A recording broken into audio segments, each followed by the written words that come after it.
За бүгдд нь энэ гайхалтай эргэн ирэлтийн дугаарыг маань үзэж байгаа өдрийн мэндийг хүргэе. 3 сарын хугацаанд баг зэргийн завсарлага авсан байж байгаад энэ удаагийн бичлэгээрээ эргэн ирж байна. Энэ удаагийн бичлэгтээ бид удахгүй нээлттэй хийх гэж байгаа Меган 2.0 буюу адал явдал зөгнөлт маш гоё киноны талаар ерөнхий мэдээлэл хүргэхээр бэлтлээ.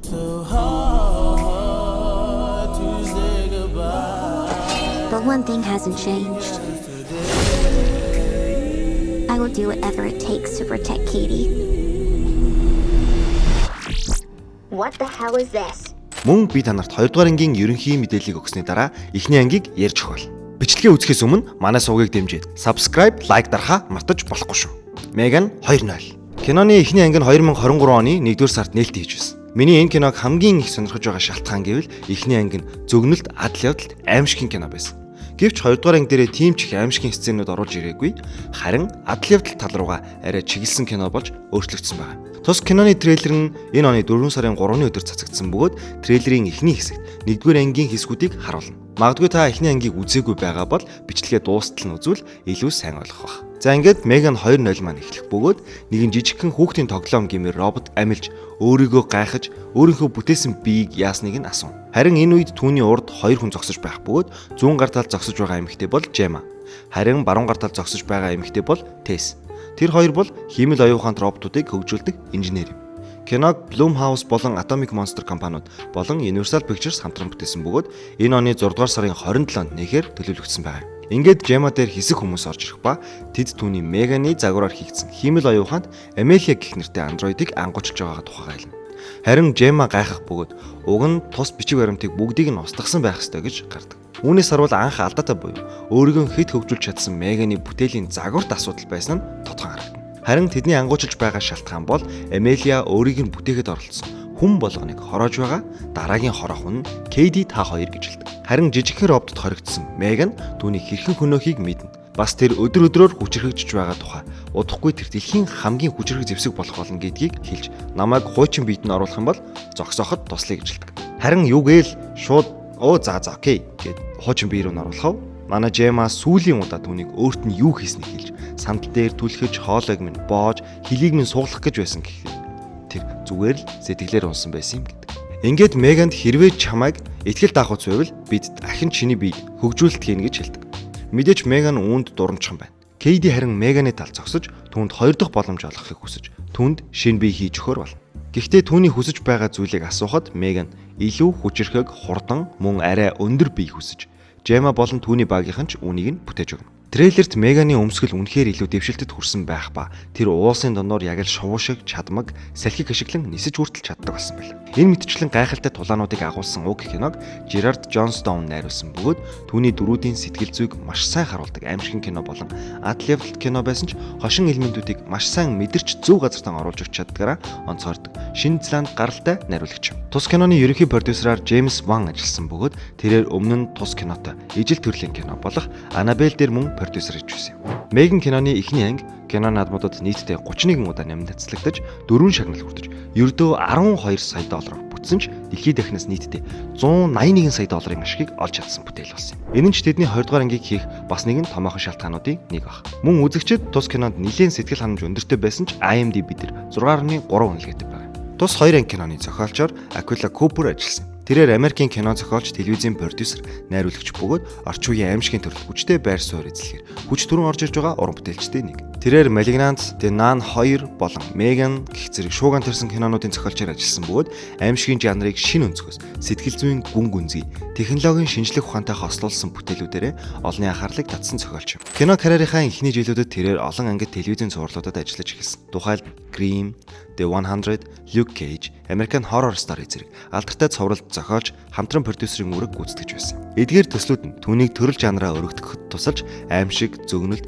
нийгмийн асуудлуудыг хөндлөн зохиолууд дээр ажиллах боломжийг бий болгосон. 2018 онд гарсан Hellfest кино нь түүний бүрэн хэмжээний анхны кино зохиолуудын нэг байсан бөгөөд тэр цагаас хойш бүрэн хэмжээний аимшигын кинонд илүү төвлөрч эхэлсэн. 2021 онд найруулагч James Wan-тай хамтарсан бүтээл Malignant кино шүүмжлэгчдийн анхаарлыг татаж үзэгчдийг хоёр талцуулах үз өвөрмөц зохиолтойгоор онцлог байв. Cooper энэ кинод хэтрүүлэг, сэтгэл зүйн хямрал, бие махбод дахь хяналт зэрэг сэдвийг хослуулан амжилттай хэрэгжүүлсэн. Гэвч түүний хамгийн их алдар нэр авчирсан уран бүтээл бол Меган. Энэхүү кинонд тэрээр хиймэл оюун ухааныг хүмүүжил, сэтгэл зүй, ёс зүйн хязгаартай харьцуулан судалж, хошин, амьшигтай, гүн гүнзгий кино бүтээсэн юм. Киноны амжилтын дараа Купер Меган 2.0 болон Soulmate зэрэг үргэлжлэл спин-офф бүтээлүүдийн зохиолчоор ажиллаж байна. За энэ хүргээд 2 дугаар ангийн ерхий тайлбараа дуусгаад 1 дугаар ангийн талаар та бүхэндээ ярьж өгье.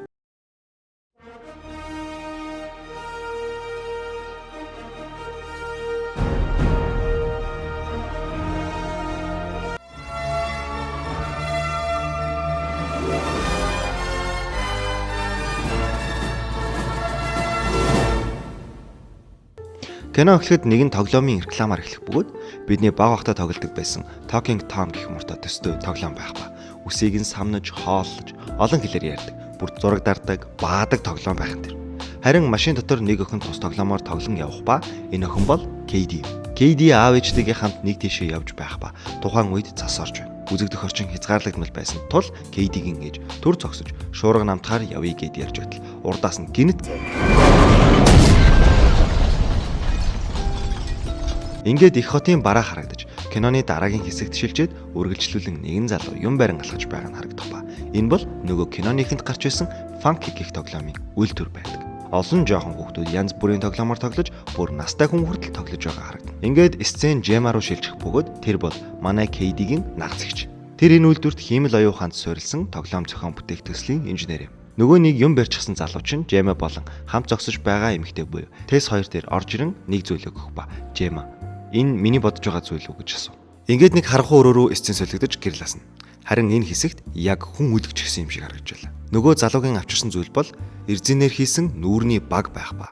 Багийг хийгээд роботыг асаагаад түүний нүүрний хөөрлүүдийг шалгаж эхэлдэг. Жаргалтай, гонигтай гэд шалгаж байгаад эргэлцсэн хэсэгт тааруулах үед нэг тийм сонин жуумалцдаг. Жема яагаад үнийг тийм царай гаргав гэд асуухад нөгөө залуу чинь чиний бичсэн код шүү дээ гэдэг. Энэ хэсгээс харахад Жема энэ роботын системийг хөгжүүлж кодыг нь бичсэн байна. Ингээд саяны нүүрний арсыг салгаж авах гэж байхад гаднаас нэг залуу хаалга нутг бөгөөд Жема болон Тэс 2 сандарсан байдалтай байлаа. Тэр Аз царайтай залууг Дэвид. Дэвид орж ирэл Жема руу уурлаж энэ сонин царайтай юмдаа хэдийг зарцуулсан гэж уурлаж. Ингэж байснаа туслахтаа хэлж түүнийг Жемад үзүүлэхийг хүсэхэд нь туслах нь Жемад таблетэн дээрээс нэг бичлэг үзүүлэх ба тэр бичлэг дээр тухайн компани хийдэг Funky гэх тоглоомыг яг дуурайсан хувилбар нь гарсан Дэвид уурлаж байгаа нь энэ үж. Дэвид түүнээс 6 сарын өмнөөс би чамаас гуйсан. Хүн болгон авч болох онцгой содон $50 багтах гоё тоглоом бүтээж өгөхийг. Харин хариуд нь Жема бид үүн дээр ажиллаж байгаа.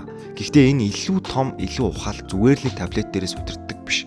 Сонсож, ойлгож, харилцан ярилцаж чаддаг зүйл. Энийг төвөгтэй цаг зарцуулна гэж нэг нэгэнгүй тайлбарлаж өөрийгөө мөр. Хэрв чи бидэнд жаахан цаг өгчихвөл танилцуулах боломж олговол Меганыг дуусгахад ойрхон байна гэдэг. Дэвид Меган гэд гайхахад Model 3 Generative Android гэж хэлнэ. Ингээд Жема хамт ажилладаг эмэгтэйдээ хэлж Android үйлдвэрлэлийн системийг нь танилцуулж байтал саадал гарч нөгөө маскыг зүйлгсэн залуу. Арын хэсгийнх нь хамгаалтын тагийг хийгээгүйс болж толгойн дэлбэрч. Дэвид нилээн дургуутсангүй байсан ч туршилтын загварыг дараагийн 5 дахь өдөр миний ширэн дээр бэлэн байлгах ёстой гэд гараа яв. Ингээд орой болсон байх үеэр Жемад яаралтай үеийн дуудлага эмнэлгээсэрнэ. Эцсийн солигдож KD эмдэг дээр хүзүүний хамгаалалт зүүсэн байдалтай байдаг.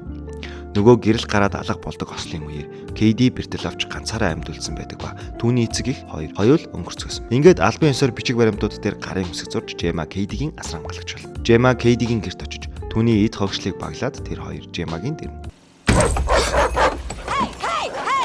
Жема хажуу айлын хичээг нохоогоо авч байл та нохоогоо харч бай гэх мэтэр хэлж харин игч хөнгөн өөрийгөө од гарчихна. Машинд байгаа бяцхан хатагтайтай танилцахыг хүсэгч Жема урт хугацаанд жолоо барьж ирсэн тул бид хоёр хоёул ядарч байгаа. Тиймээс амрах хэрэгтэй байна гэдэг. Жема KD хоёрыг орж ирэхэд Жемагийн гэрийн хиймэл оюун суурилсан хоон ботонд түүнд ирсэн зурвсуудыг хэлж угтаж авдаг. Жема жаахан санаа зовж түүнийг унтар гэж хэлээд унтраач. KD гэртээ байгаа юм шиг байгаарай гэсэн ч тэр тэмч тухтай байж чадахгүй нь харагдана. Жемагийн гэрээр дүүрэн янз бүрийн тоглоомнууд байх ба KD нэгийг нь барьж авахад Жема битгий хүрээрэ гэж хэлж дургуцаагүй шүү. Зүгээр л ид бол тоглоом биш. Цогцолог маягийн зүйл гэд буцааж аваад дээш нь тавьчихдаг. Орой болж Жема KD-гийн өрөөнд орж ирэх ба жаахан тухгүй байлгсан юм шиг санагдуулсан даа уучлалтгүйж ганц нэг юм зэгтлэн орж ирэнгээ түүнд стакантай ус өгдөг. Харин KD усаа уучгаад стакана аягны суурин дээр биш ширээн дээр тавихад Жема аваад аягны суурин дээр тавина. Үүнээс харахад Жема баг зэргийн ямиг зэгцтэй байлгах зуршилтай гэдэг нь харагдаж байгаа юм. Жема KD-г тавьшруулахын тулд ярилцаж гэр шиг чинь биш байгааг ойлгож байна. Гэхдээ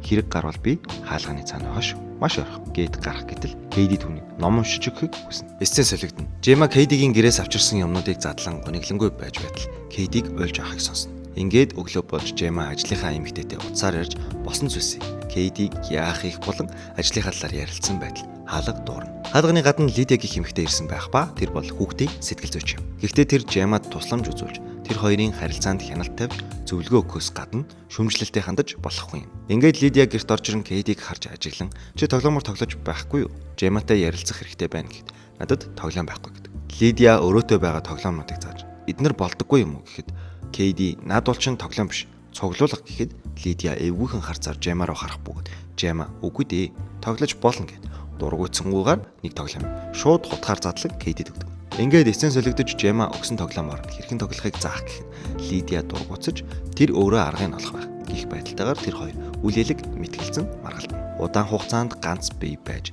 эднэрийг цуглуулж үн цэнийг нь өөр өнцгөөс хардаг Жемагийн хувьд цуглуулгаараа зүгээр л өнхрүүлж тоглох нь хэцүүхэн байлаа. Кейдигийн аавын талынхан ч мөн терапист буюу сэтгэл зүйчтэй холбогдсон. Мөн охиныг авахыг хүсэлтэй байгаагаа хэлсэн талаар хэл. Иймээс хэрв энд түүнд ээлтэй газар биш гэж үзвэл авч явах болно гэдэг анхааруулгыг өгөөд явчихдаг. Жема Кейди 2 өдрийн цайгаа ууж байх бөгөөд тэд их л хөндий харагдана. Жема Кейдид хандаж өөрийн ажлынхаа талаар хэлж их чухал учраас байнга ажиллах хэрэгтэй. Хэрв чадахгүй бол миний хувь бүх зүйл дуусна. Хэрв чи хүсвэл миний iPad-ыг хэрэглэж найз нөхдөдөө FaceTime хийж тоглож болно. Кейдигийн түүнээс асуусан ганц асуулт нь дэлгэц үзэж болох цаг нь хэдвэ гэж асуудаг. Мэдээж Жема гайхаж надад хамаагүй. Чи өөрт хэрэгтэйгээр л ашиглах гэж хэлдэг. Энэ нь Жемаг хүүхэд харж үзээгүй, туршлагагүй гэдгийг харуулна. Ингээд орой болж Жема ажиллаа хийн суух ба нөгөө үсрэг тоглоомныхоо хөгжүүлэлт 3D моделийг хийн сууж байтал маргааш нөгөө Меганы туршилтын хувилбарыг танилцуулах сануулга гарч ирнэ. Яг энэ үед хойно нэг юм дуурах ба Кейди гартаа зурсан зураг барьчихсан байдаг. Түүний гартаа зурсан зурган дээр 5 толгойтой луу шиг зүйл байх ба янз бүрийн амьтны толгой. Нэг нь бар, нэг нь баавга гэх мэтээр тайлбарлана. Харин Жема түнд өөрийнх нь хөгжүүлж байгаа тоглоомтой танилцах уу гэж танилцуулж эхэлдэг. Гэхдээ Кейди тийм ч гоё сонирхолтой санагдаагүй бололтой уртаар санаа алтан хажуу тийшээ харан энэ юу вэ хэмээн асуув. Энэ бол миний анхны бүтээж байсан робот. Чи хэрхэн ажилтгийг нь хармаар байна уу гэд бэлээ өмсөн үүний гарыг дагаж хөдлөх мэтээр үзүүлэхэд Кейдид маш их таалагдана. Түүнд мөн түүний хэрхэн бүтсэн талаар дэлгэрэнгүй ярихад Кейди түүнээс яагаад ийм тоглоом байж болдоггүй юм бэ гэхэд Жема бүтээхэд өртөг ихтэй мөн удирдахад хэцүү гэх мэтээр хэлэхэд Кейди хэрв надад түүн шиг тоглоом байсан бол би өөр ямар ч тоглоом хэрэггүй гэж бодож байна гэдэг. За ингээд генетикийн Жема маань санаа авч Меганы эд ангуудыг гаргаж ирэм шинээр код бичиж bijүүлэлтийг хийж ажилдаа орно. Ингээд ажлынхантайгаа нийлэн бүтээсэн бүтээлээ бэлэн болгож дуусна. Ингээд тэр хэдийн бүтээл дусснаар Дэвид орж ирээд туршилтын загварыг нэхэж Жемаг хаана байгаа талаар асуухад аах гарч байсан нөгөө юм барьчихсан явж байсан залуу. Түүнд энэ бол миний санаа биш шүү гэд хяналтын өрөөнийг гэрлэгсэн. Харин өрөөнд нэг охин сууж байх нь харагдах ба Жема Кейдиг дагуулan энэ өрөөнд орж ирнэ. Жема Кейдид бүгдийг нь танилцуулж гарыг нь барьж байгаад Кейдигийн 2 хурууг алган дээр нь тавин Меганд уушилдаг. Энэ нь түүнийг өөрийнх нь үндсэн хэрэглэгч гэж таниулж байгаа юм гэхэд Кейди сайн уу Меган гэж хэлээд роботыг ажилуулна. Меган шууд л яг энгийн хүн шиг чамтай танилцахад таатай байна. Кейди гэд түүний бүх юмыг шинжлээд энгийн асуултууд асууж хөрөмчин гоё юм гэдэл царайныхын байдлаас сэтгэл зүйн байдлыг нь уншиж хариулт үзүүлдэг хэмээл оюухан байлаа. Тэр хоёр нэг ширээнд хамт сууж Меган түнд зураг зураад өглөө. Кейди юу ч алга байна шүү дээ гэж хэлгээд Меган сандарч байгаа мэтээр гараа татаад усаас гачдаг. Үүнийг харсан Дэвид нүрээ даран сэтгэл дундуурхан царайг харах ба энэ яг үнэндээ норх үедээ харагдахаар маш гайхалтайгаар зурсан байдаг. Дэвид бүр гайхширч энэ бол байж боломгүй гайхалтай зүйл гэдэл Жемаг орж ирэхэд чи яаж хийвэ гэж асуудаг. За ингээд тэр хоёрын хооронд маш их яриа өрнөж Дэвид түүнд бүх зүйлийг бэлд. Төлөөлөн удирдах зөвлөл мөн хөрөнгө оруулагч нарт танилцуулна. Би бүгдийг нь гаргана. Санхүү мөнгө чи бэлд гэдэл. Нэг ёсонтой тэдний энэ төсөл амжилттай боллоо гэсэн үг байл. Эцсийн солигдож анх гундуухан иржсэн Кейди маань баярлжсан хаалгаар орж ирэх ба түүний хойноос Меган тун дог байдалтайгаар орж ирнэ. Тус роботыг 6 төрлийн үс арьсны өнгөтэйгээр авч болох боломжтой. Титан биетэй гэх мэт маш олон төрлийн давуу тал интернетээс мэдээлэл хайж олон хүүхдэд хэрэгтэй зүйлийг зөвлөх гэх мэт яг л найз мөртлөн асар хамгаалагчиг байхаар бүтээжээ. Кейдид өдөр тутмын бүх зүйл дээр тусалж дэмжиж хүүхдийн мэдэхгүй зүйлийг хэлж өгч яг л өнөөгийн бидний өдөр тутамдаа хэрэглэдэг болсон ChatGPT биетэй болсон мэт. Түүнийг бүр 0 ороод усаа татахгүй гарахт нь тэрийг нь хүртэл сануулдаг. Мэдээч хүүхдүүд аав ээжийнхээ үгнээс илүү найзынхаа үгэнд орж байлаа. Мөн Меган маш сайн сонсогч байж чаддаг нь хүүхдүүдийн эцэг эхээсээ хүсдэг чухал зүйлийн нэг. Бас нэг зүйл нь Меган хоолойгоо өөрчлөх чадвартай болохоор Кейдид үлгэр уншиж өгөхдөө тухайн дүрд нь таарсан хоолойгоо үлгэрийг уншиж өгч мөн Жемагийн ажилд ч нэмэр болж туршилтад хэрэг болж гэлээ. Кейдигийн хувьд маш гайхалтай өдөр хоногуд өнгөрч байхан тэр. За ингээл бүх цагийг хүүхэд өөрийн тоглоомтойгоо өнгөрүүлж эхэлсэн чинь манайхны дунд нэг жижигхэн маргаан өрнөвөө. Жемагийн ажлынх нь хоёр хамтрагч. Энэ бол нэг талаараа сайнч, нэг талаараа эцэг гэх нь хүүхдтэйгийн цагийг өнгөрүүлж чадахгүй. Мөн хүүхдэд эцэг гэхийн хэрэггүй юм шиг байдлыг бий болгож байна гэдэг. Жема харин хүүхэдгүй өсгөж үзээгүй болохоор тэр миний хүүхэд биш. Бидний оролцох асуудал биш зэрэгээр хэлж манай хоёр тэрэнд жаахан дургу байхан тэр. Жема зөвхөн танилцуулгандаа санаа зовж байлаа. Гэтэл энэ ярианы голоор гинэт Меган юм яриад байгаа тэр. Бүгд гайхаж түүнийг унтраасан байх ёстой бидтэй гэхэд тийм ээ гэд Жема түүнийг унтар гэж хэлсэн ч Меган үгэнд орохгүй байх ба бүр Кейдигийн аав ээжийн үхлийн талаар ярьж гинэтгэн л тэр хэдийн яриа үхэл рүү чиглэв. Бүр ажлынхан компьютер дээр хүртэл үзүүлэлтүүдийг Меган гаргаж ирж тэднийг зочроо. Энэ үед Меган маш эвгүй нэг асуулт асуув. Энэ бол би ч бас үхэхгүй гэдэг. Жема хариуд зарчмын хувьд юм болгон хүн болгон үхдэг. Гэхдээ чиний зорилго бол Кейдиг биеийн болон сэтгэл зүйн өвдөл шаналлаас хамгаалах гэж хэлээд түүнийг унтрахыг тушаахад Меган унтрна. Бүгд айж төгссөн байдалтай гацна. Меган маргааш нь тоглож байгаа Кейдиг ажиглан байж байтал Кейдигийн харуулж байсан нэг тоглоом нь нөгөө хажуу айлын нохооны орж гардаг хэсэгт уншилсан байлаа. Үүнийг нь авахаар Меган ирж гараа нөгөө нүх рүү оруулахад Жема энэ үед чихвч зүүчгсэн юм сонсож байх бөгөөд нохоо Кейдигийн гарыг урчсан байдаг. Жема оройтож гарч ирэн нөгөө айлын гिच рүү нохоогоо миний эзэмшлээс ав гэж би танд хитэн удаа хэлэх ёстой юм бэ хэмээн ойрлж эгч ч гэсэн наад охин чинь манай эзэмшил рүү орсон зэргээр модалцсан. Манай Меганы үс мэс яг л Робинзон Крузо шиг болчихсон босож ирээд түүнд имлэгийн тусламж хэрэгтэй гэд Жема Кейдиг аван цааш явдаг. Харин Меган айлын эгч рүү сонирн байдалтай харж нэг зүйлийг дүгнэлт. Ингээд оройн нөгөө нохоо үүрэндээ хэвтэж байсан чинь шүгэлдээл айлын эгч нохоогоо нөгөө Жемагийн хашаар ордог хэсэг дуудаж нэг юм газар тань. Нөгөө нохоог Дьюи гэдэг байл. Дьюи очиод амар үнэрлээл ийш тийш харж байсан чинь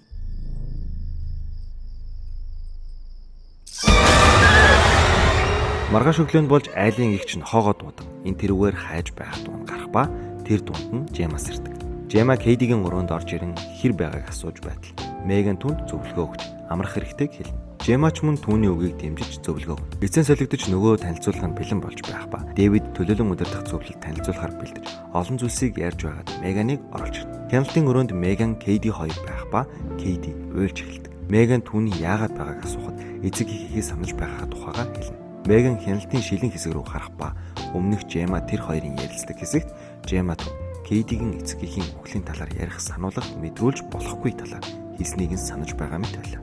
Ингээд Меган Кейдигийн хажууд сууж ээжтэйгийн хамт байсан жаргалтай мөчийг нь асууж жаргалтай дурсамжийг нь сэтрэхийг оролдож байх шиг. Кейди ч мөн хөгжилтэй дурсамжийг ярьж эхлэх ба дуусах үед нь Меган одоо бид энэ гайхалтай дурсамжийг хизээж мартахааргүй боллоо гэдэг. Кейди гайхаж яагаад гэхэд би эндээ үүр татгалах болно гэд цээжин дээрээ гараа тавихад Кейдигийн хэлсэн саяны үгийг нь бичээд авчихсан байв. Төлөөлөн удирдах зөвлөлийн гишүүд гайхаж нэг рүүгээ харж хатангуй байлаа. Меган Кейди чи надад нандин бүхнээ ярьж би түүнийг чинь хадгалж авах болно гэд бүр дуудулж эхлэв. Төлөөлөн удирдах зөвлөлийн гишүүд хүртэл зарим нь уйлж эхэллээ. Яг л эмгэнэлт драмын жүжиг үзэж байгаа юм байна. За ингээд Дэвидийн нөгөө яриад байсан Чермен Жема Дэвид хоёртой. Энэ бол гайхалтай төсөл хоёр. 2-7 хоногийн турш шууд дамжуулалтын бичлэг хийж ажиглаад Крисмсийн баяраас өмнө олон нийтэд зарлах талаар ярилцсан. Энэ ярилцлага дуусаад байж байтал манай Дэвидийн туслах Курт маань Меганы файлыг хуулж авч байлаа. Мэдээч өөр байгууллагад өгөхийн тулд шүд гэтэл яг энэ үед Дэвид дэрж түүнийг зочоох ба Курт сандран дэлгэцэн.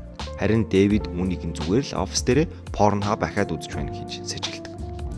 Эцсийн солигдож тоглож байгаа Кейди Меган хоёрын урд Жема сууж байх ба Жема өнөөдрийн үйл явдалд уучлалтгүйч Кейди тийм ч сайн оошоохгүй байхаас гадна ярилцаж байхад нь Меган түүнийг ялчдаг. Үүнд нь Жема жаахан тэгсгээгээд Меганыг унтар гэж хэлээд унтраачих. Кейди дургуутсан эргэж асаагч Жема түүнд ярилцмаар байгаагаа хэлж нэг их минут дахиад гээд унтраачихдаг. Түүнд ярилцах зүйл чинь зөвхөн Меган байж болохгүй гэх мэтийг хэлж Меган зүгээр л тоглоом гэхэд Кейди та ингэж болохгүй гэд дахин асааж Жемаг баг зэрэг үл ошоо. Дараагийн өдөр нь нөгөө хүүхдийн сэтгэл зүйч ирчихсэн хяналтын өрөөнд Кейдигийн зурсан зургуудыг харж асуулт асуун суун. Харин манай Кейди баг зэрэг баргаар царилчихсан байх ба асуусан асуултуудад нь тийм ч сайн хариулж чаддаггүй. Ингээд Кейди гинэт уйлж сцен Сэрэдний баланд шилжих үед сэтгэл зүйчийн ард байсан Меган алга болсон байл. Чи түүнийг уйлуулад байна гэд зогсож байдаг. Лидия маш их гайхсан, айсан байдалтай. Ярилцлагын дараа Жематай уулзаж Кейди Меган хоёрын талаар ярилцаж Кейди байнга Мегантай хамт байгаа нь түүнд нөлөөлж байгааг хэлэх бөгөөд эцэг их эргэн тойрны хүмүүсийн орон зайг нөхөж байна. Ер нь хүүхдэд бодит мэд тоглоом биш. Эцэг их асран хамгаалагчийн хайр халамж хэрэгтэйг хэлнэ. Оройн тэр хоёр пицца идэж байх бөгөөд түүнийг сургуульд явах жинхэнэ найзуутай болох талаар ярилцдаг. Жема түүнд үзэсгэлэн үзэх тасалбар өгөх бөгөөд Кейди Меганыг авч явж болох талаар асуухад Жема боломжгүй гэж хэлдэг. Кейди харин Меганыг байхгүй бол явахгүй гэж дургуцна. Ингээд Кейдиг босоод явах гэхэд нь Жема түүний гарнаас барьж явуулахгүй зуурахад хэсэг харж байснаа гэрийн бүх гэрлэнүүдийг анивчуулан түүнийг явуул хэмээн Меган шийдэмгий хэлдэг. Жема гайхан түүнийг хувийн ярианд оролцох ёсгүйг анхааруулахад мэдээч гэж хэлдэг. Жема түүнд унтрахыг тушаахад анх удаа түүний өдөөс Are you sure? гэж асуув. Жема гайхаж удирдлагаар унтраадаг. Ингээд ойртож Меганыг харж байтал гинэт нэг чимээ гар. Жемаг эргэж харахад Меган ч мөн тэр зүгт харах бөгөөд Меган унтраагүй байлаа. Маргааш нь болж Жема, Меган, Кейди хоёр нөгөө явган аялал дээр авчирсан байх ба Кейди Мегангүйгээр явахгүй гэд зөрүүдлэнсэн. Явган аяллаа багш эмэгтэй ирж Кейдиг угтаж авах гэж байхдаа Меганыг харан цочж тоглоом гэхэд Кейди түүнийг Меган гэдэг надтай хамт явна гэд Жематай нууцхан зөрөлдсөөр л байна. Харин багш эмэгтэй түүнийг тоглоомын ширээн дээр үлдээж болно гэхэд Жема түүнийг туршилтын цагуурт бол олон нийтийн газар ил байлгаж болохгүй. Яг энэ үеэр багшийн яриаг Меган дэмжиж би GPS-тэй учраас алга болохгүй шүү дээ гэхэд Кейди ч мөн түүнээс авч явахыг ятгах. Жема аргагүй эрхэнд зөвшөөрч хэн нэг зураг дарахгүй мөн тоглоомын ширээн дээр үлдэх болно гэд зөвшөөрдөг. Багш хүүхдүүдийг явган аяллаар авч явахд бэлдэж харин хүүхдүүдээ авчирсан эцэг эхчүүд хүүхдүүдийн өдрийн хоолнд идэх сэндвичийг бэлтгэцгэн байлаа. Нэг эмэгтэй Жемагийн хажууд зогсон. Тэр хоёр ярилцах ба энэ ихчийн хүүхэд нь бусдаасаа арай илүү харагдаж байх нь тэр. Нөгөө ихч чинь Жемад хүүхдэд танилцуулах бөгөөд хүүхдийн нэрийг Брэндон гэдэг байлаа. Игч Брэндоныг явж байхад нь дуудаад юм асуусан чинь за ингээд багш хүүхдүүдийг хоёр-хоёроор нь хуваарлаж аялахад бэлдэв. Манай Кейдиг Брэндонтой хуваарлаа. Кейди нэг өргөстэй ногоон өнгийн юм авах гэж байсан чинь Брэндон гэх нөгөө хүү төрүүлж аваад эвтэйхэн өгөх гэж байгаа юм шиг болж байснаа. Гарт нь хүчтэйгээр хатгаж түүний гарыг хатгана. Кейди болооч гэж орилох бөгөөд энэ үед Меган ирчихсэн гарч зогсно. Брэндон түүнээс эн чинь юу юм бэ гэх. Кейди түүнийг робот гэж хэлнэ. Нэрнгээсээ юу гэд Меган дээр очив. Кейди түүнийг надаас өөр хинтэж тоглодоггүй. Холбогдсон гэхэд Брэндон түүнийг өргөөд аваад явчих. Ингээд Кейди гэж орилоход Меганы байсан ширээ рүү харж Меган байхгүй байгааг Жема анзаарлаа. Энэ үед харин Брэндон Меганыг авч явсан нэг газар шидэж хэвдүүлээд тоглохгүй юм те гэж дээр нь гарч алгадахад гинэт Меган сэрж түүний чихнээс зулгаад чамд жаахан хүмүүжил олгох хэрэгтэй юм байна гэд бүр чихийг нь зулгаасаар байгаад тасдчихдаг. Брэндон зүгтсаар л Меган харин дөрвөн хөлөөр шууд түүнийг хөөж эхэлнэ. Брэндон зүгтэж яваад модны үндсэн дээр тэгэж уулын уран өгсөөр зам дээр унахад нь цаанаас нь хурдтай явж байгаа машин ирж таарад түүний өрөөсөн гутал зам дээр үлддэг. Уулан дээр зогсох Меган түүнийг харан байлаа. Машин дотор Меган Кейдиг харан царайнаас нь сэтгэл зүйн байдлыг нь дүгнэн харж байлаа. Ингээд тэр гурав гэртээ ирчихсэн өнөөдрийн болсон аимшиг явдлын талаар ярилцагч Кейди юу ч тухардаггүй. Тэгээд уулсан стаканта усаа ширээн дээр байсан аягны суурин дээр тавихгүй байхад Меган юу ч хэлдэггүй. Өмнө нь дандаа зөвлөж түүнд хэлж байсан ч энэ удаад юу ч хэлсэнгүй. Манай Жемач үүнийг нь анзаарч байв. Энэ нь Меганы өөрчлөлтийг харуулж байгаа буюу үргэлжил ямар нэг зүйлийг хэлдэг байсан ч анх бий болгосон Жемагийн модуль буюу гол зорилго болох хамгаалах, хайрлах гэх нэг л зорилго өгсөн нь сүүлдээ буруу тишээ эргэж байгааг харуулна. Энэ үед тэдний хаалгыг хүн тогших ба энэ нь цагдаа байлаа. Хажуу айлын ихч өөрийнх нь нохоог алсан гэд цагдаад өгсөн байв. Ганц нэгэн зүйл мөн Меганы талаар тайлбарлаад Жема хаалгаа хаалаа. Кейди санаа зовсон байв. Тэр түүнийг бид хийсэн гэж бодоод байгаа юм байх та гэд гундуухан байв. Жема түнд үгүй дээ гэд тайлбарлаж байтал. I know it was you, Gemma. I know it was you. Орой болж Кейди Меганыг дуудан Брэндоны талаар ярилцах гэж оролдоно. Харин Меган түнд бидний буруу биш байсан талаар хэлж би дахиж хизээж хинээрч чамайг гэмтэлэхгүй гэд түүнд дуудуулж өгөн тайлгаруулна. Айлын игч гадаа нохооныхоо идүүрийг барьчихсан. Гэд алхаж байх үед хашаан доторх зойронд нэгэн дуу гарах ба игч төмөр хаалгыг татаж сонирхож дотогшор. Амхандаа л нохоогоо байгаа гэж бодон дотогч орж байгаа нь тэр. Гэтэл манай Меган харанхуугаас гинэт гарч ир. Ингээд тэр хоёр ганц нэгэн нохоо минь хаан байна гэх мэт үгсэлцтэл шууд Меган түүнийг гаралттай усан буугаар буудаж түлхэн унгаад босох гээд юмнаас барихт нь гарлуун хадаасны буугаар бууд. Ингээд унаад босож чадахгүй байгаа айлын ихчийг нөгөө гаралттай усан буугаараа буудсаар сцен солигдно. Гэтэл маргааш нь Жемагийн хаалгыг цагдаа зохиход Жема хаалгаа тайлангуудаа шууд л бурхан би нохооны талаар юу ч мэдэхгүй гэхэд энэ удаад өөр зүйл гээд хоош харахад цагдаагийнхан ирж гисэн цогцыг нь авч явж байлаа. Ингээд нэг мөрдөгчд Жема маань байцаалт өгөх ба 2-7 хоногийн өмнө бас нэг хүү өгсөн хэргийн талаар ярихад Жема намайг холбоотой гэж бодоод байгаа юм уу гэж асуув. Мөрдөгч үгүй дээ зүгээр л гээд ямар нэг зүйл сануул хэлээрэй гэд явчих. Орой болж Жема элдвийг бодох хэвтэж байснаа. Гинэт босч Кейдигийн өрөөнд байгаа Меганыг харж агаад том өрөөндөө орон Меганы харж байгааг бичдэг бичлэгнүүдийг үзэж байтал. Гинэт бүх бичлэг болон GPS-ийн байршлууд харагдах болж байгаа. Энэ үед Жемагийн гэрийн хиймэл оюун болох Элси Is everything okay, Gemma? Жема гайхаж Huh? "Тэний програмд миний сэтгэл санаанд анхаарах юм байхгүй" гэд Элсиг дуудаж асуухад хариулдаггүй. Megan. Жема Меганыг хараад юу хийж явааг асуухад Меган унтаж чадахгүй байгаагаа хэлэхэд Жемагийн гэрийн Элси ч мөн адил эргэн Жема руу хар. Ингээд Меган гинт Жемагаас асуултууд асууж эхлэх ба энэ үед Жема түүнийг унтрахыг тушаа. Гэтэл Меган яг л хүн шиг болсон байх ба харилцан яриа явж байхад нэгнийгээ унтар гэж хэлэх бол бүдүүлэг гээд өшөө илүү асуултууд асууж өөрт нь итгэхгүй байгаа юм. Яагаад байгаа талаар асууж урагшаалах. Жема түнд би чамд нэг юм үзүүлээ гэд бал дагаж харуулж байгаад түүний эрүүн доор нь хүрээд унтраачихдаг. Түүнийг баглаж боогоод машин даан ачин авч явах бөгөөд Кейди үүнийг эсэргүүцэн түн рүү орилдог. Тэр хоёр машин дотор маргалдаж Кейди түүнийг миний найз гэх мэтээр муудалж олон зүйлс болж байлаа. Тэр хоёр Жемагийн ажил дээр ирсэн байх ба ажлынхаа хамтрагч нартай ярилцаж нөгөө хар эмэгтэй түүний гол зорилго болох аюулыг мэдэрч хариу үйлдэл үзүүлэх системд хэд буруу тал руу хөгжсөн байгаа тухай хэлнэ. Цаад хяналтын өрөөнд харин сэтгэл зүйч Кейдитэй ярилцах гэж оролдож Кейди яг л галзуурсан мэт оруулж байлаа. Тест түүнийг унтраах ёстой талаар ярина. Харин энэ үеэр аль хэдийн Меганыг бүтээсэн, аль хэдийн олон нийтэд зарагдахад бэлэн болсон тухайга зарлаж байв. Тэгцэр Кейдигийн ярилцлага гарч байх ба түүний амьдралд юу болсон, Меган гарч ирснээр ямар өөрчлөлтөд бий болсон зэрэг нь гарч байлаа. Жема үүнийг харан бодлогошронгой зогсно. Яг энэ Кейди сэтгэл зүйчтэй муухай харьцаж бүр хайж барьж аван зогсохгүй. Жема орж ирээд хайчийг нь булаах гэхэд Жемаг алхатчихдаг. Жема Лидияг түр гарч байгаа ч ажил. Тэр хоёрын хооронд ихчлүүсийн яриа болон сэтгэл зүйн яриа амлалтууд гэд олон зүйлс болж байлаа. Гэвч Кейди Меганыг л хармаар байгаагаа хэлнэ. Кейдийг тайвшруулад гэртээ харахыг хүслээ. Дэвид энэ үед Курт болон нэг эмэгтэйтэй нээлтийн арга хэмжээний талаар ярилцаж хүмүүсээр тухайн заалыг дүүргэх ёстой хэлээд байждаг. Жема машиндаа суугаад тестээ утсаар ярьдаг ба энэ нь яг үнэндээ тест биш. Меган тестийн утсанд нэвтэж тестийн оронд ярьсан байдаг. Тест Меганы бүх мэдээлэл болон кодуудыг шалгаж байгаад нэг зүйл олдог. Энэ бол тестийн утасны дугаар байлаа. Яг гайхаад юу вэ гэж харсан чи гинт бүх зүйл унтарч. Манай хоёр гайхаад Меган юм байх та гэд айсан байдалтай юмар толгоор нь цохиж үзэх бөгөөд ямар ч хариу байсангүй. Ингээд толгойн арын хэсгээс эхлэн холболтуудыг салгаж эхлэв. Хамгийн эцсийн холболт болох толгойн ард хэсэгт байрлах мэдээллийн холболтыг салгах үед бүх юм нэгдэж тест ч нөгөө хамт ажилладаг залуу руугаа орилоход Меган түүнийг өөрийн гаранд холбоотой байсан төмөр тороосоор хоолойг нь боож өөрөө буу дээш өргөөд боочихв. Тест түүнийг аврахаар оролдож байх хооронд Меган газ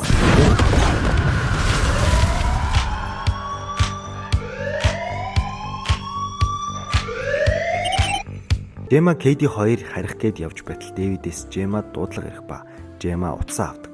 Дэвид уурлангүй баахан юм хэлж байтал гинэт урд нь Меган гараад ир. Тэр Дэвидийн урд гарч ирснээр гинэт бүжиглэж эхлэх бөгөөд замд нь байсан цаас зүсгэж машины зүсгчийг нь сэлэн болгож аваад хойноос нь хөөж эхэллээ шүү. Яг лифтний урд ирж байтал Курт лифттэй ирж таардаг. Дэвидийг гүйж ирж байгааг хараад лифтнийхээ хаах товчийг дарж яг Дэвид амжиж ирсэн ч Меган түүний араас нь дүрчигдэг. Ингээд манай Дэвид өглөө. Бүрт айсан байдалтай байх ба Меган чи түүнийг алсан гэд бүх зүйлийг түүнд чихэж Меган түүний хоолойд нөгөө сэлмээ тулгаж байгаад өөрийнх нь гараар сэлмийг нь бариулж байгаад Меган хорлолов. Сцен солигдож үндсэн нээлтийн зааланд хүүхдүүд байх ба Меган энэ үед лифтнээс буугаад гарч яв. Надаа байх ганган машиныг унаад Жемагийн гэрлэв. Энэ үед Жема аль хэдийн Кейдийг унтуулчихсан амрах гэж өгч байдаг. Жема Эслиг гэрэл асаа хайдуушаахад гэрэл асахгүй. Бүр төгөлдөр хурд уурч эхлэв. Жема том өрөөнд орж ирэхэд Меган ирчихсэн. Төгөлдөр хурд харж байх ба түүний хийсэн зүйлд уурлаж байгаагаа хэл. Жема түүнд хүн алсан болохоор ч гэж хэлж Меган ердөөл Кейдийг хамгаалсан. Сэтгэл зүйн доктортой байлгах гэж хичээсэн гэх мэтээр ярьдаг. Жема өмнөшгээ түүний анхаарлыг баланд татах гэхэд Меган шууд гарыг нь тарж аваад чи үнэхээр ядарсан байна гэх зэргээр хэлж байтал Кейди өрөөнөөсөө цухаж Жемаг дуудана. Харин Меган Жемагийн холоор нааша битгий ир гэж хэлээд Жемад хэрв тэр энэ өрөөнд орж ирвэл тэр болон чи бэртэх болно гэдгийг бурхнаар тангаргалаа. Түүнийг битгий ирвэл гэж хэлдэг. Жема аргагүй эрхэнд Кейдид би зүгээр л юм унахчихлаа. Нааша ирэх хэрэггүй. Би засчих болохоор зүгээр гэж тавьшвал. Жема энэ үед гинт эсэргүүцэл үзүүлж Меганыг унтраах гэхэд яаж титанаар хийсэн роботоо дийлхэв. Нөгөөх нь гарыг нь өчөөд ширээн дээр дарчхалгүй яхав. Харин энийг сонссон Кейди та яг зодтолтоод байгаа юм шиг сонсогдож байна. Гэхэд тэр хоёр зэрэг тулалдаагүй гэж хэлнэ. Жема гинтхэн эргэж хараад ширээн дээр байх усыг аваад Меганы толгойг зөхөв. Меган шууд түүний хоолойг боосон ч ус байсан болохоор баг зэрэг саатал гарч Жема сулж амтсан ч тэр даруй шууд буцаад хөдлөд эхэлдэг. Гэхдээ өмнөхөөсөө хөдөлгөөн нь болох болж яг л зомби шиг хөдөлж байлаа. Меган замдаа Кейдигийн өрөөний бариулыг эвдэлж түүнийг гарах боломжгүй болгочихдог. Жема зүгтсаар ажлын өрөөндөө орж ирэх ба Кейдид анх үзүүлж байсан роботоо мөн шүүгээгийн газар унгаж саад болохыг оролцсон ч Меган үнэлэлдэггүй. Меганы хөдөлгөөн зүгээр болчихсон Жема руу ойртоход тэр алх аваад шидэв. Жема яг л тулаан зориулагдсан робот шиг шууд л нөгөөхийг бариад авах ба урд нь байсан ширээг холдуулаад Жемаг алхаар ойрт. Жема харин хойноо байсан цахилгаан хөрөөг авч ажилуулад Мегантай тулалдаж эхлэх ба түүний нүрийг хөрөөгөөр сийжиж байтал үсэнд нь тэглээд хөрөө нь гатчихдаг. Меган бүнийг аим шигэн царайтай болчихсон босож ирээд түүнийг нэг зохиход өвдгөөрөө урагш унах ба унсан Жемаг шууд мөргөж унгана. Жема яаж чадахгүйгаа мэдээд баг зэрэг яриа хийж эхэлнэ. Меган ширээн дээр байсан балыг авч Жема шиг энэ бал руу анхаарлаа хандуулаарай гэд өөдөөс нь алхав. Нэгэсэндээ Жема түүнийг ингэж байгаад унтраадаг шиг Меган түүнийг ингэж байгаад унтраах буюу алхаар ортж байлаа. Яг энэ үед Кейди өрөөнд гараа ардаа барьчихсан орж ирдэг. Меган айх зүйл юу ч байхгүй. Чамд гэр бүл сэтгэл зүйн хүндхэн байдлыг бий болгох. Тэгэхээр гэр бүл хэрэггүй гих мэтэр хэлж түүний царайгаар сэтгэл зүйн байдлыг нь уншиж байлаа. Айсан, сандарсан, паникнд орсон байж байснаа. Гинэтхэн итгэлтэйгээр ураг шалхаад манай гэр бүл өөр нэг гишүүн байдаг. Түүнийг Брюс гэдэг. Брюсийг ажилуулдаг билийг гартаа өмсчихсэн байханд. Нөгөө шүүгээний доороос Брюс босож ирээл амар баатарлаг. Шууд Меганыг боож агаарт өргөөд толгоогоор газарцсан. Меган Кейдийг зогсоохоор дуудуулахад Кейди шууд түүнийг хоёр хэсэг болгон хайчих. Гэсэн ч Меган шүүгээний цанаас тал биеийг гарч ирээд Кейди рүү ойртон үлгэж эхэлнэ. Кейди Брюсийг өдөртөн урагш явуулж байтал Меганы тасарсан бүхсэн бие дээр халтраад газар тунах бөгөөд энэ үедээ толгоогоо тасчихна. Ингээд Меган Кейди рүү үсрээд толгооноос нь бариад муу байд бич гэж хэлээд одооноос миний үндсэн хэрэглэгч бол би гэдэг. Манай Жема арай гэж босож ирээд Брюсийн тасарсан толгоогоор Меганыг цогж унгаад нүүрний бүх хэсгийг нь салгаж хайсан ч Меган хөдөлсөөр л байдаг. Яахаа мэдэхгүй айж байсан Кейди ширээн дээр байсан авторкийг авч Меганы нүүрэн цоо. Ингээд л эгч дүү хоёр Мегантай хийсэн тулаандаа ялаад гарч ирэхэд Тэс цагдаа нартай хамт ирсэн байлаа. Ингээд Жема Кейди хоёр гэрээсээ гарахад тэдний гэрээ химэл оюухан болох Эслийг гинэт асаж кино маань дуусдаг. Гэр бүлийн харилцааны талаар олон зүйл өгүүлдэг.